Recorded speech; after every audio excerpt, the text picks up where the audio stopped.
Here we are going to discuss about the corrosion. The basics of corrosion, the theory of corrosion. Corrosion is a thing what we see everywhere. It can be a chapter of the competitive exams for coating or painting inspector certifications like AMPP, NACE, BGAS, or it can be even a questions for the interview sessions for coating or painting jobs.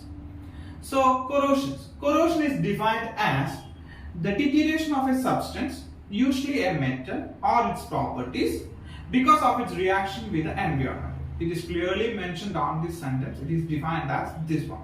Means deterioration of a substance, usually a metal. So here we are just clarifying that here we are discussing about the corrosion of the metals or the metallic corrosion. The corrosion is widely there in all other substances as well, which will be discussed on the advanced corrosion sessions. So deterioration of a metal. Okay, the metal is getting lost because of its reaction with the environment. The reaction with the environment means it is getting chemical reacted with the oxygen which is abundantly available in the atmosphere. So the products of corrosion is actually the oxide of iron or iron oxide. Means the metal or the iron is getting reacted with the oxygen and forms the oxide forms of the iron, or we simply call it as the rust, which we see everywhere or nearby our surfaces, environments everywhere. So this is the simple basic definition of the corrosions. So in general, the corrosion is explained as an electrochemical reaction or process. There will be electrical and chemical reactions happening. Okay. In order to explain the corrosion, we need to consider the corrosion cell. So corrosion cell may be familiar to you as explained as a dry cell battery in your early studies and as well.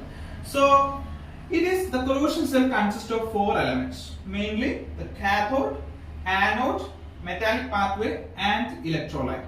It is represented as a diagram, this is the anode, this is a cathode, and this is the metallic path from anode to cathode and electrolyte.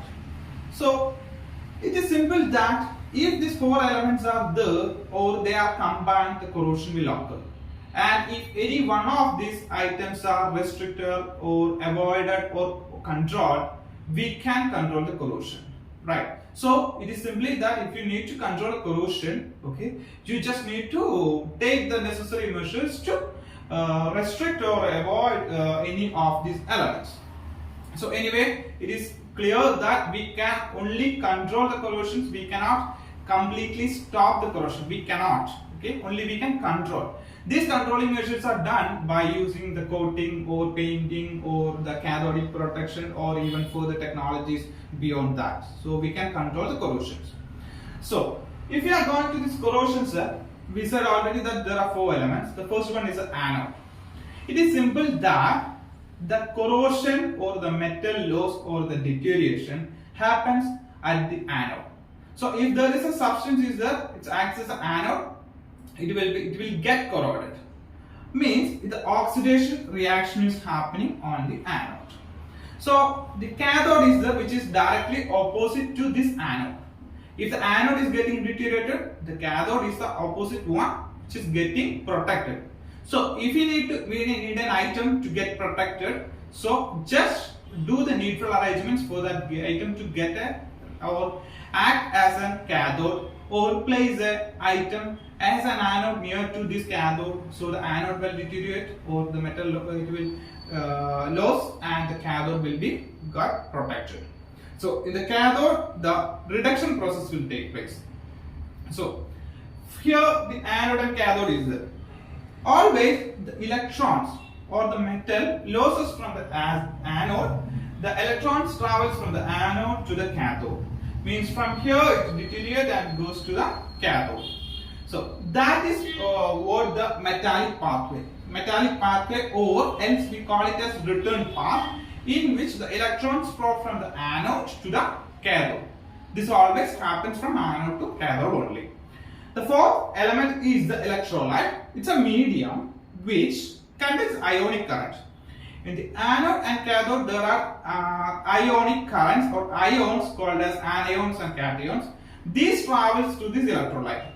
A simple and easiest example for an electrolyte is the water.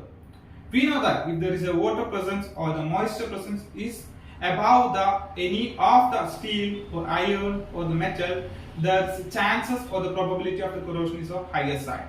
So simple. So these are all the 4 things which is coming under the corrosion cell. So the corrosion cell is explained and what corrosion is explained. Hope you have understood the basic of the corrosion. So this may helpful to you for preparing the competitive exams for AMPP, BGAS or NACE. It can be the first chapter for those exams. Okay, so hope you have understood, and if any further information or details are required, please contact us, Prathibha EduSqaud. Our details will be provided in the description. Thank you.